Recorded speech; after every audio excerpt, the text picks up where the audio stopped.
Good afternoon, ladies and gentlemen, and we are continuing work of our media center. Now we are going to hear weekly updates on the security in Ukraine and OSCE SMM activities by Alexander Hug, First Deputy Chief Monitor of the OSCE Special Monitoring Mission to Ukraine.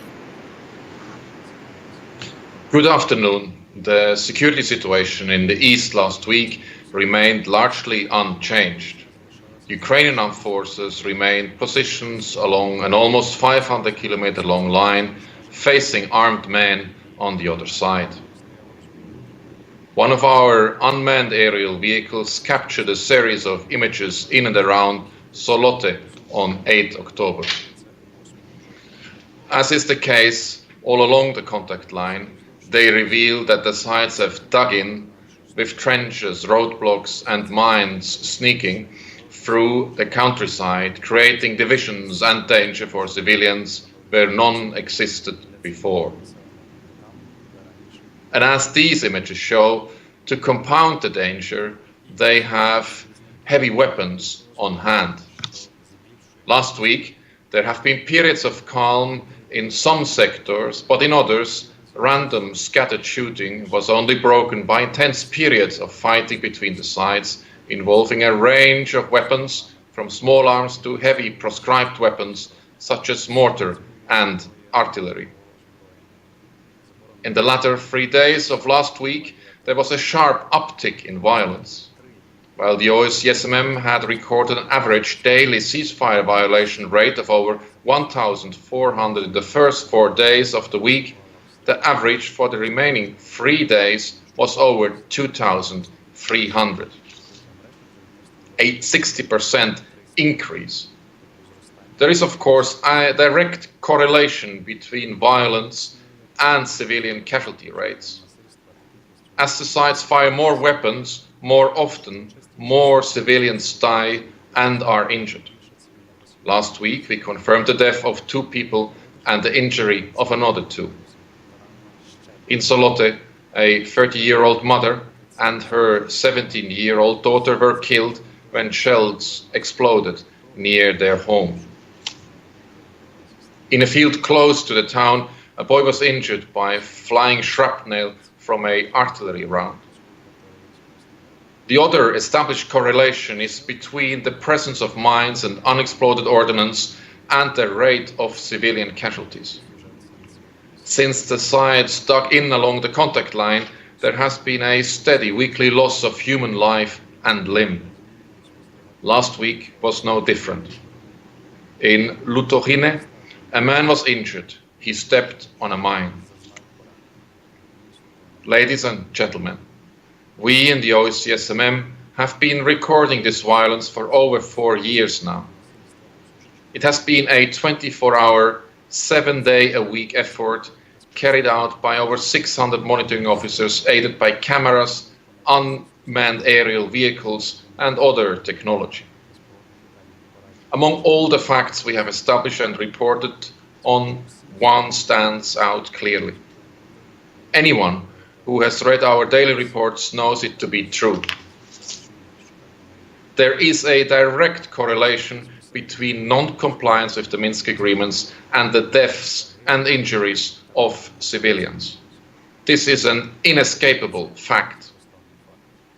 From the facts there is truth, and although an uncomfortable truth, responsibility for those deaths and injuries lies with those who are non-compliant. While responsibility lies with those who plant mines and fire weapons, ultimate responsibility lies with those who have signed the Minsk agreements and related accords, or with the sides they reflect or represent.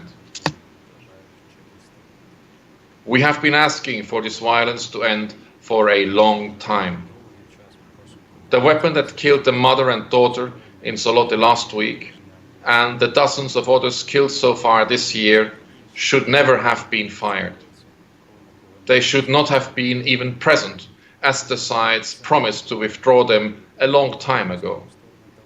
We have consistently highlighted this non-compliance, reporting only this year almost 3,000 other weapons in violation of withdrawal lines agreed in Minsk 4 years ago.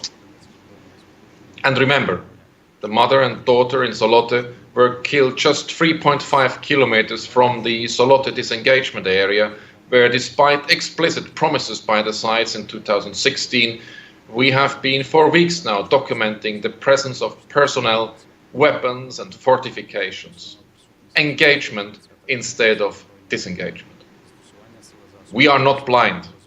Our monitoring officers and our unmanned aerial vehicles and cameras, despite repeated interference, have eyes. The decision makers who read our reports, however, prefer to turn a blind eye, blind to the facts we establish, facts that matter, blind to the warning. We have established the facts. We have documented them. We have warned. To no avail, it seems. Week after week, the violence continues. Week after week, civilians are being killed and injured. So far this year, the OSCE SMM has recorded 205 civilian casualties, 39 killed and 166 injured. Last year, we recorded 486 civilian casualties, 87 killed and 399 injured. Day by day, the number grows. No one, it seems, is willing to stop the suffering, to end the violence. No one takes responsibility. Dear friends, last week's deaths and injuries are no accident. The deaths of a mother and daughter in Solote were more than a tragic accident. The injuries sustained by two other innocent civilians occurred because of the conscious act of other people. Civilians are dead and injured because there has been only partial adherence to the Minsk agreements, because the sides have not fully withdrawn heavy weapons, demined, disengaged, or ceased fire. And many more will die or be injured until certain people take responsibility for this violence and bloodletting. People, generally known to all of us, must be held to account. Only then will the violence end. Thank you.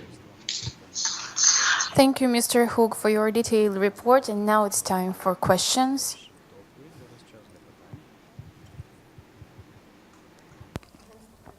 Crimea News Agency.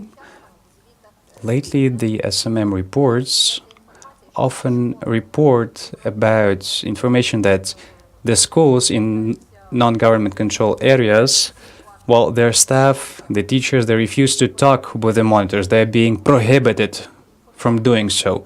Could you please tell us what kind of information the SMM is trying to learn in the schools, and what is it that you relate these impediments with? Why this denial by armed formations actually occur? I mean, talking between the monitors and the school staff. It is correct. Our monitors are often in talking to civilians on the areas, in the areas currently not controlled by the government. This happens at hospitals, in morgues, but also in schools. The OSCE SMM is mandated to interact with everyone in Ukraine, including with those currently living in areas not controlled by the government. The facts that we establish in these discussions, often needed to triangulate, to verify alleged incidents, will be reflected in our daily reports.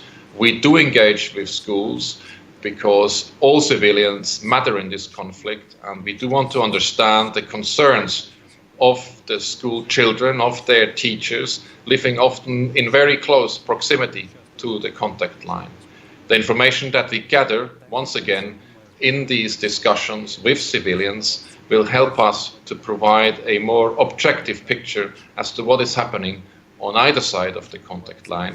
And as usual, all verified information that we gather on the ground will be made public in our daily reports, available on our website in Ukrainian, English and Russian languages.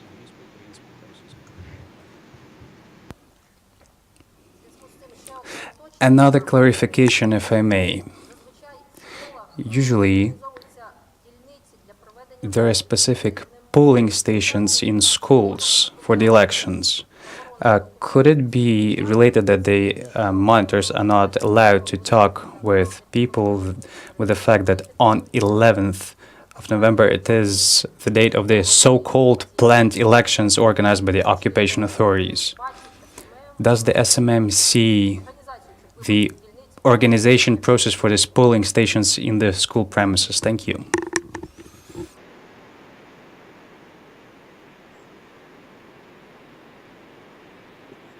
For any security-related incident that it would observe on the ground, any information, any fact it does establish on the ground will be part and included in our reports. And I once again refer you to our website where all of these facts are being listed.